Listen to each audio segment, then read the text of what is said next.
Ukraine has earned its position in NATO. And if that's how it swings, if that's how the popular mood swings, and if that affects how you vote in your different elections, that's to say, against Russia in a sense, then Putin really should be nervous about it, because his strategy has always been to divide the West. NATO, a few years ago, in 2019, was seen as, by Macron anyway, Emmanuel Macron, as being brain dead. That's to say, obsolete. And Donald Trump even suggested that it had run its course as a security organization, that it was basically about America first, and the allies should look after their own security. But now we have a European war, which is bordering on the Ukraine war, borders on several European Union countries and NATO countries. So above all Poland, but also Slovakia, and other countries. And it's absolutely central to the way that Europe considers itself. So NATO has become the key, really, to everything, to not just the transatlantic relationship, but to the West's ability to project power. For example, the various attempts Russia has made to block Ukrainian food production or food exports has contributed to famines and food shortages around the world. That's to say, this European war is no longer a European war, it's a global war, or a war that affects global interests. And for that, you need a proper institution that can deal with it, and that's what NATO is. Putin bought into this whole idea of NATO being brain dead and obsolete and so on. That's why Emmanuel Macron, who first put around this idea, always got audiences with Putin. Putin thought he was on the same wavelength, that in the end NATO would just wither away because it was spending a lot of money. There's a cost of living crisis in the West, and a lot of people in the West, according to opinion polls, have lost interest in Ukraine. They don't see it as existential. But if Ukraine joins NATO, then it does become existential for Western citizens. It pushes apathetic Western voters into a point where they have to make a decision and say, yes, okay, it's not right that Ukrainians should be shedding their blood in support of the freedom of the West. It's not right that Russia can just turn this on and off at will. So Ukraine has earned its position in NATO, and if that's how it swings, if that's how the popular mood swings, and if that affects how you vote in your different elections, that's to say, against Russia in a sense, then Putin really should be nervous about it, because his strategy has always been to divide the West, and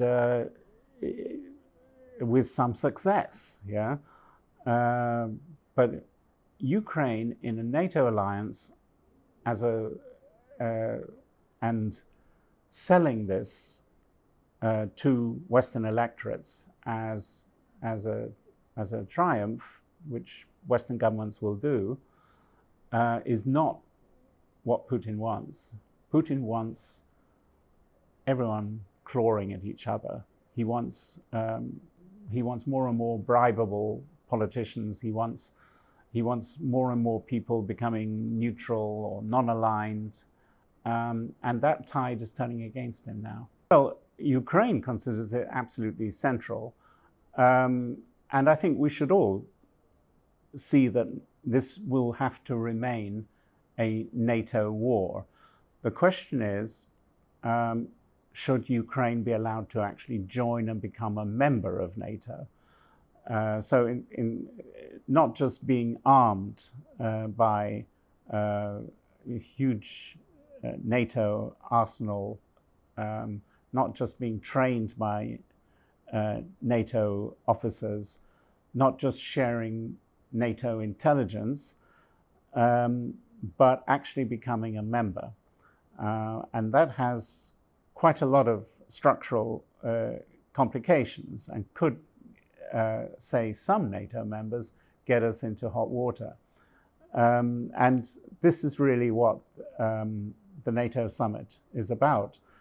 How far we go without escalating the war against Russia, without actually having to commit our own soldiers, our own blood to this war. NATO, America is the biggest military aid, but also civilian aid donor to Ukraine in its present situation. There's no doubt about it. The European involvement is important for different reasons. For technical military reasons, it's important. For example, if you're giving tanks to Ukraine and they get hit, they need to be repaired and taken out of the battlefield and repaired. Well, you're not going to send them back to America, are you? You're going to take them to a neighboring country, primarily Poland, but also Germany. So there's geography involved. Yeah, it's impossible for this to be a wholly American war, partly because the will isn't quite there, but also because it's the European neighborhood that's been completely disrupted by it. So Europe has to be involved. And the second reason why Europe has to be involved is that the American president may change. American elections are next year, and there is a body of opinion in America, largely on the Republican side, but not solely, that this war is primarily a European war, and not so many dollars should be spent on it. Now, if Donald Trump gets it, first of all, if Donald Trump is the candidate and he wins, then all the betting is that he will pull the plug on aid for Ukraine. And that has big implications. First of all, it means that Europe has to do more. And it means that some kind of military resolution has to be found in the next year. And that's that sense of urgency that's now creeping in and that will color the NATO summit in Vilnius. There's an anxious element to NATO which says if we bring Ukraine into NATO, then and give it the so-called Article 5 protection, then we're all going to get into a shooting war with Russia, and that will be a disaster.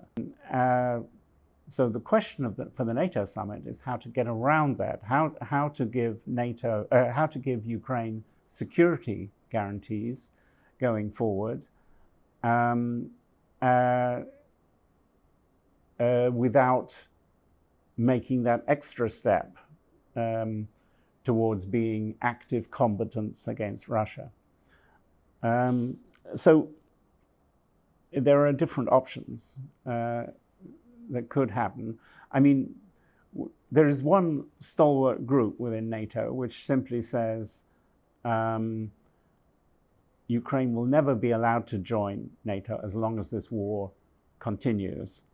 So let's throw weapons and all of our aid at Ukraine in the next few months to make a decisive victory over Russia. But that's not as simple as it sounds.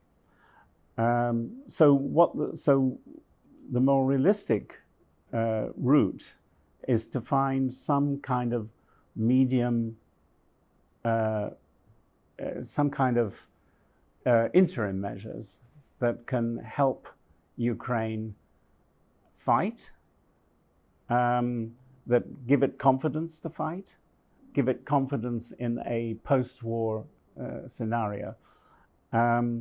One of these could be, for example, a bilateral security agreement like America has with Japan and South Korea.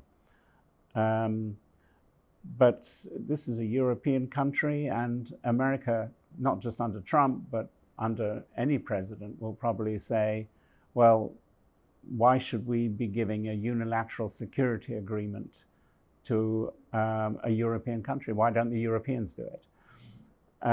So that's going to have to be thought through. Another way of approaching this is to treat Ukraine as if it's a kind of Israel. That's to say, you help Ukraine arm itself, you give it access to quite a lot of high-tech weapons, and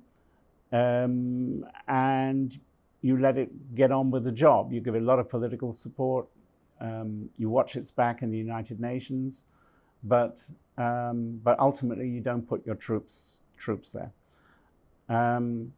But that model also doesn't quite work, because Israel has, although it doesn't acknowledge it, has nuclear weapons, and most of its enemies, probably from Iran, don't have nuclear weapons, and so you're plunging yourself into some kind of imbalance, which in Europe anyway could lead to some escalation and some nastiness.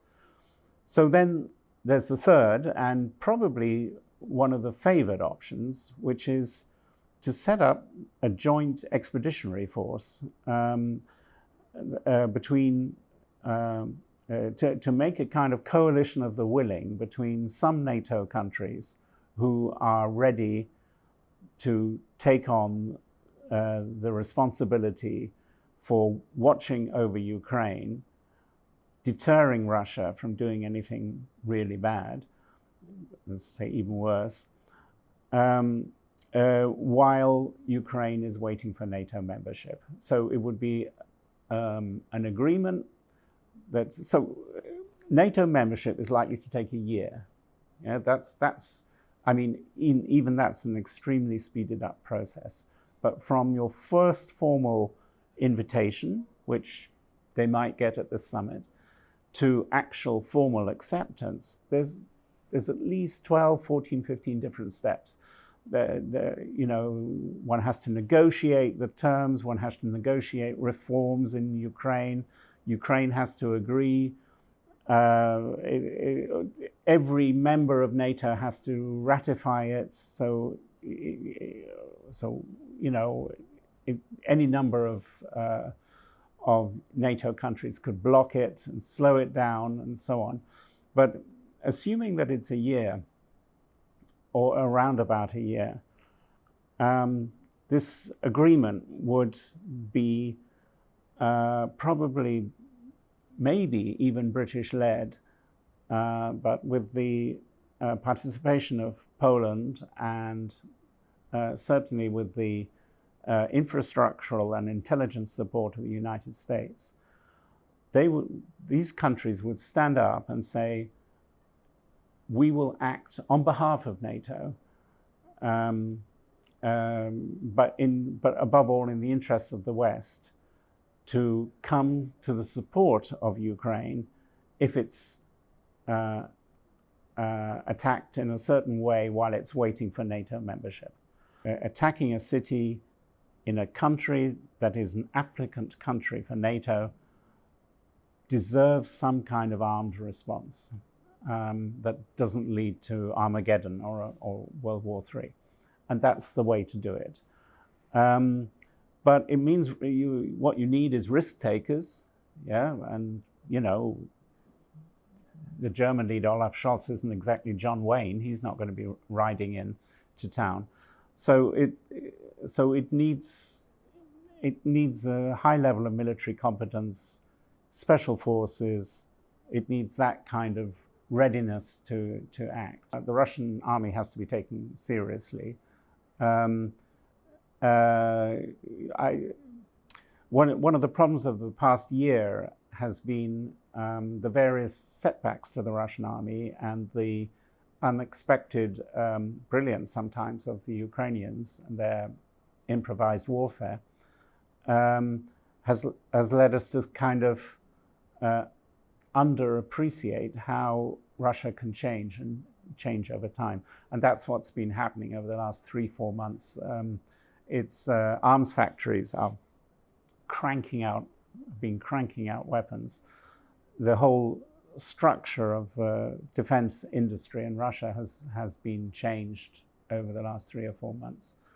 And their defensive networks across that part of the border, the Ukrainian border, are really complex, and they are really difficult to penetrate. So when people complain that Ukraine is not moving fast enough, they're also underestimating the Russian impact. It's as if they're saying, "Oh, the Ukrainians, they could do better than that. We've given them all these weapons." But the truth is, these weapons are not being very effective against what the Russians have put up. Their use of cheap mines to steer Ukrainian weapons in a different direction, and different entrapment maneuvers, different bunker systems. They've really thought this through. Yeah, this is not some kind of accidental thing. So yes, that is a problem. And the second problem is the instability of Russian leadership. So the rise of Prigozhin, or the rise and perhaps fall of Prigozhin, we're not sure which of these is, but either way, the role of the Wagner Group in radicalizing the Kremlin leadership has added this new layer of unpredictability and a new level of argument for those in the West who say, well, let's settle quickly. let's make peace as fast as we can, because things are only going to get worse. They're only going to get worse because Putin can no longer afford to lose this war in any way. It's not enough anymore to sit down and, make a concession, call a ceasefire, retain some Ukrainian territory, which may be his second order objective in this war.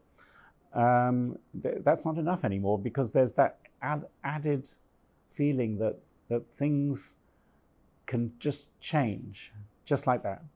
And that's the sense of nervousness you get ahead of the NATO summit. There's a lot of people saying, this is a really bad time to take Ukraine into NATO, because we're doing so at a time when we don't understand Putin anymore. We don't understand what might drive him off his rocker. The Ukrainian army is struggling. It's struggling partly because of our nervousness. That's to say, we haven't helped with air power, which would have been the normal way for a counter-offensive to proceed. And we have to remedy that. So apart from NATO membership or the promise of NATO membership, the promise of some kind of interim military support. It also it needs absolutely to get some kind of resolution in this conflict. It needs to go up a level in terms of military weaponry. That means F-16 fighters. It means more and more air defense so that cities can't just be wiped out. It needs all of these things. It is absolutely on the brink. It's a European war, but it's absolutely on the brink of becoming much more than that.